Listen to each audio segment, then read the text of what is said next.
Hi, Denise here from Little Archer & Co. And today I am having a chat with my good friend Rachael. Rachael is a mum herself, and she also owns an online business that helps support women with everything health and fitness. Her brand is Femme Nativa, and today we are going to be having a chat about hormones. When we become parents, whether it's for the first time, the fifth time, we all experience a bit of sleep deprivation. We all experience the stresses of managing life, relationships, work, children. So before we get into like the real nitty-gritty questions, can you please share with us a little bit about your journey and how you've got to where you are now, helping support women with their fitness goals, but also with now Femme Nativa and the hormones? Yes. Well, I have been on a bit of a journey. I think I started in the fitness space probably over 10 years ago now. Wow. Yeah, it's been a long time. And so I initially started with fitness. I was working as a personal trainer. So I actually went to university and I studied a Bachelor of Science. And so that's where it all started. I didn't work in fitness originally, but I think having the scientific background and having the chemistry and that kind of thing really helped. And then I went to the Australian Institute of Fitness, studied fitness, and I also studied nutrition.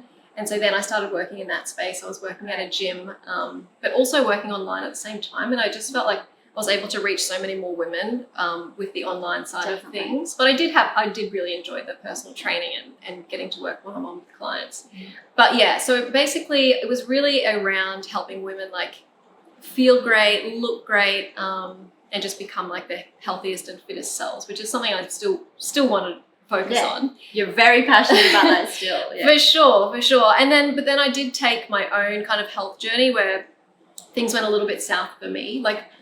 I was very fit, very healthy, but then just certain things started to happen. I had really bad issues with gut health, and then I went traveling, had a lot of issues with sleep, and then with my hormones, everything got affected.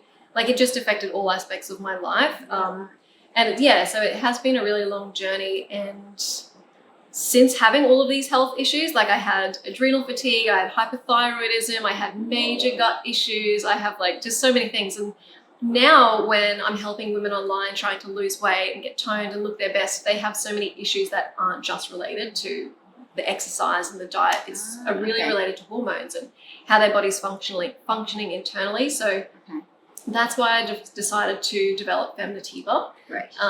Just to be able to help women on more of a holistic view, not just fitness and not just what they're eating, looking at their hormones, their general health, their sleep, everything. Yeah. And I think that's just so important now, because often the rule is, train harder, calorie deficits, what are you eating? And those things definitely are still important. Yeah. But I think you've probably found with a lot of your clients, they're doing all the right things and then there's no change. So we have to delve a little bit deeper. Yeah. And sometimes training as hard as you possibly can isn't the answer, especially if you are feeling stressed or you have sleep deprivation or you are feeling that burnout. Then training hard does make things worse. It doesn't make things better. So you just have to really listen to your body. Right. Yeah. And so I guess being a mum yourself, and you did have a challenging pregnancy and a challenging start. So I guess that all plays in with the audience that we're talking to today, because us mums, we've all got our own journey. I want to talk to you. A lot of the time, what I'm hearing in my network, and I'm sure you hear the same, is people are just struggling, they're juggling everything. And so we hear this buzzword burnout, but I just want to know what is burnout? Yeah. Well, so when I was pregnant, I did have a bit of a challenging journey. I had hyperemesis gravidarum. I don't know if you know what that is. No, please explain. But it's only 1% of women have it, but it's a really extreme form of morning sickness. So it's where you're incapacitated, you need full-time care. So that was really hard, and I think that was really challenging, also having a business and trying to run a business while you're bedridden, being sick and nauseous all the time. Couldn't imagine it. I know, it laptop was so in bed. hard. Now whenever I'm sick, whenever I'm nauseous or if I'm hungover or something for a few hours, I'm oh my God, this is the worst. I did it for 6 months straight. But yeah, so that was pregnancy. And then when I had my daughter, she's 2.5 now, but we did have a rough first year because we had a lot of issues with sleep, and that came from her gut health issues, which were passed down from me. So yeah, she had issues with sleep, which means I had issues with sleep, and I definitely felt really run down. And so that caused me to burn out. But I think burnout for people can mean a lot of different things. It's really just like when you feel like you just can't get on top of things, and you're so like you don't have enough time for anything. You're very stressed. You're like highly strung. You don't have any time to chill, and you just, even if you do have time to chill, you just can't, because you're like, oh my god, I need to be doing a million things, which is very typical of mums. But it's like, just when you feel like you're at that point where you have no time, you're stressed, you're busy, things are just getting too much. Yeah. And I think it's really easy to compare that to just being a mom. For sure. Really, no, we need to like address this and go, hey, like this might be impacting our health a little bit more. Yeah. It's not just the mom role Exactly. to feel that way and get that stressed. Okay, great. So, what do those types of things do to our bodies? Like, I think having experienced some of that myself, not what you experienced with the morning sickness. Yeah, you had a dream pregnancy. I remember you telling me. I was did. No. I did. I was really lucky. I don't share too much of my story because, it might infuriate people, but I had a really challenging start when Archer was born. Oh. So I had, we all have our journeys. Yeah. With then the impacts on our bodies then, I think the first thing is, we often feel tired, but what are the things can be happening internally for us when we are reaching burnout stage? Yeah. Well, once you are reaching burnout stage, what that does to your body is, if you're like constantly stressed all the time, you have high levels of cortisol, and cortisol is your stress hormone released by your adrenal glands. But basically, that's a normal response to stress. And so when you're stressed, your body has that surge of cortisol, helps you escape that stress, and then it's supposed to come back down. But when you are constantly stressed, the cortisol levels stay high, and then they don't come back down like they should. And so then what typically happens is cortisol affects your weight, for one. It makes you store fat, like especially around your belly and your hips, makes it impossible to lose weight. Wow. So yeah, people don't even realize that if they're struggling to lose weight, it's often related to their high cortisol levels, not because of like them eating a certain way or something like that. It's stress. Right. And people also don't, like when I do speak to somebody, even like a personal trainer said it to me, they said like, you have high cortisol levels, that you must be stressed. And I was like, I'm not stressed. But then when I looked back, I thought that stress was just like mental stress, but it's not. Like stress is everything that happens to your body, both physically and mentally, emotionally. Like, if you have issues in your relationship, that adds stress. If you're overtraining, that adds stress. If you're not sleeping, that adds stress. And all of this piles up on your body and affects your adrenal glands and your cortisol levels. And then because, there's lots of different hormones in your body, but your adrenal glands, your body can't function without your adrenal glands. You'll die. But there are other hormones like thyroid and things related to your fertility, like estrogen, progesterone, things related to your blood sugar, insulin. All of these hormones are important, but they're not needed for your survival. So if your cortisol and your adrenal gland hormones are out, then all of your other hormones will be affected, and your body will prioritize your adrenal hormones.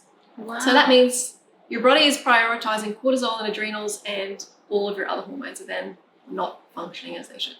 Wow. Yeah. That's like mind-blowing. Yeah. With measuring that, how does somebody know if their cortisol levels are out? How do you do that? Is that something you have to speak to your GP about? You can talk to your GP about it. Often what is best is seeing either a functional doctor or a naturopath. Okay. Because GPs will do a blood test for you, and that will give you one idea of what your cortisol levels are like. But your cortisol works in a circadian rhythm, like your body. So it peaks in the morning, and that gives you the energy to get out of bed, and then it slowly decreases as the day goes on, gets you ready for sleep. And so you need to know like what that curve looks like. And one single blood test done at one point in the day doesn't give you really the accurate measure. Okay. And so what you do with a naturopath or with a functional medicine doctor is you take saliva samples 3 or 4 times a day, and it shows you like where your cortisol levels are throughout the day. You want to have that high peak in the morning, and then slowly decrease as the day goes on. Okay. Wow. So yeah, you just have to go get that testing done. But I think if you don't go and get the testing done, you're still, if you just, there's one thing you can do is just see, like, how do I feel when I wake up in the morning? Do I feel refreshed after a full night's sleep? If you don't, and you're really tired when you wake up, that is a sign that something's happening with your adrenal glands. Or if you have like that 3 p.m. that energy slump, that is also another sign that your adrenal glands are out. So you can listen to your body and just, you know, see if you are feeling tired at those periods of time, it is likely something's happening. But if you do have the ability to go and get testing done, then I would really recommend that. Yeah, that sounds like great advice. Yeah. Just to kind of know where you're at for yourself too, because I find for me, if I know kind of what's happening, or there's a bit of there's an indicator or there's a reason, then it can help me manage that and not just get consumed by it and, oh no, I'm feeling really terrible all the time. There's something major wrong. Exactly. Cool.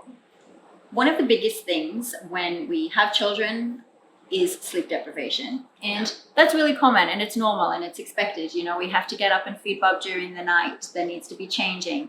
These are all, I guess, part of having a family and growing our beautiful children and nurturing them and making sure they get the best start.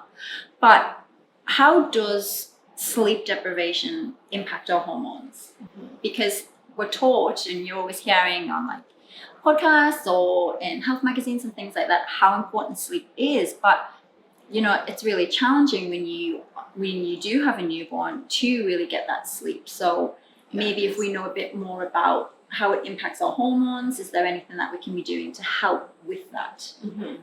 Yeah, I actually saw a stat that said for new mums, in the first 2 years of the baby's life, they lose 6 months of sleep. Wow. I was like, that is crazy, and that definitely takes its toll on your health. Like, you can't just miss 6 months of sleep and then feel like you're operating at your best. Like, oh my God, if I only have 6 hours a night, I am like no use to anybody. I'm a the grandma. next day. Yeah. I go to bed so early. Same. But you know you have to wake up early, like 5:30 or something, or 6 a.m. in the morning, and then your and when sleep's you've done. got shit to do, you're like, I don't have time to be tired. Exactly. Yeah.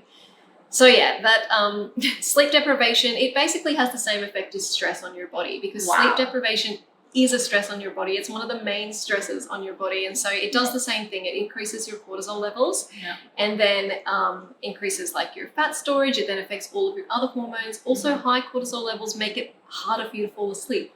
So then it like is a bit of a vicious cycle, and it makes sleeping harder for you at the same time. Okay.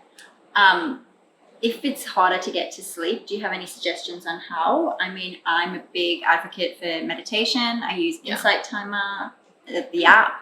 That's great for helping with me just in general if I'm struggling. But do you have any suggestions as well to, if you've got those high levels, like how do we then try and get to sleep? Yeah, I think one thing you can do is throughout the day, just have some type of downtime for yourself. Like if your bub or your child is having a little nap, don't do housework. Don't do it. Use that time to have some downtime, because it's probably the only time you're going to have in the day, right, where you can just chill, and you need that. So you need to give your body that time to relax. So try and take that time in the day. I know it's easier said than done. Oh, always. And especially when you do get that half hour, you're like, right, I'm going to shower. Yes. Eat, like just your basic necessities, right? And wash my hair. It's going to feel great. And then at nighttime, it's really important to have some type of wind down routine, just to allow your body to relax and just give you that, you know, that chill time again. Yeah. And so what you said is really great, using the Insight Timer app, doing meditation, whatever your routine is. It may look different, like having a bath. Other things that can really help is magnesium. That helps in periods of stress, but it also helps with sleep. And actually the best form of magnesium is, well, it's absorbed best through your skin. So that's why people have like magnesium. The spray or magnesium salt bars. If you have a bath and you can get some magnesium salts, that will really help. Or you can just take a magnesium supplement too. Magnesium glycine is the best form for sleep.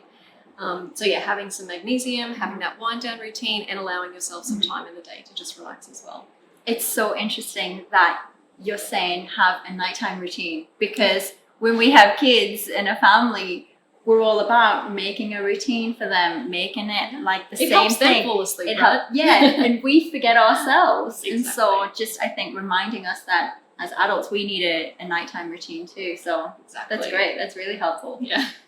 So now that you've kind of let us know what are the main things that we should be looking out for and some indicators, the things that we can be aware of every day, if we just become aware of it, does it like a hormone imbalance fix itself, or is that something that we need to be being a bit proactive about? Or is there any like supplements we should be taking? Again, should we be visiting GPs, naturopaths? How do we get back in flow? I think the more help you can get, like the more support you can get from your naturopath or GP, the easier it will be for your recovery. Yeah. You can try and recover on your own. It will just take a little bit more time. But if you get the right testing done, you know what the issues are, and you have somebody guiding you, and of course you're going to heal quicker. But if you just leave it and try and manage it on your own, you can still recover. Like if your issue is stress and you have high cortisol levels, just by bringing down your stress levels, that will eventually bring your cortisol levels back to normal, just supporting your adrenal glands. But there are certain supplements you can take as well to support your adrenal glands. The really important ones is zinc and vitamin C. Okay. And just the magnesium as well. So when you are really stressed, you lose a lot of electrolytes. And so that's magnesium, sodium, calcium, and potassium. So taking those as well, like taking electrolytes. Just drinking like coconut water is really high in electrolytes, so that can really help. I down the coconut water. Yeah, good to add it to the shopping list. Yes. But if your hormone issues have extended further than that, like if you've been under really high periods of stress for a long period of time and all of your other hormones are out as well, you will likely need some help. They won't just fix themselves on your own. So it's about really finding the right type of person to help you, the right functional medicine doctor or the right naturopath, so they can do the right testing for you. Okay, great. It's interesting about the electrolytes. I have them in the freezer for Archer if ever he's got a temp or just it's handy. And I find sometimes now, especially in this Queensland heat, I'm like grabbing one out of the freezer in the afternoon. And it's really just like making me feel better, more energized without having to have a caffeine hit. Yeah. Cool. Keep doing that. Keep buying them. They're good too. Well, thank you so much for your time, and thank you for sharing what you know with us. Like, I think that's been really helpful for me, and I hope it is helpful for you as well. To get more information about what Rachael does and all of her content, which is really juicy stuff, can be for any mom or non-mom even. Like, if you are experiencing any type of sleep deprivation or stress and you're not sure where to start on that journey, Femme Nativa is the place to go.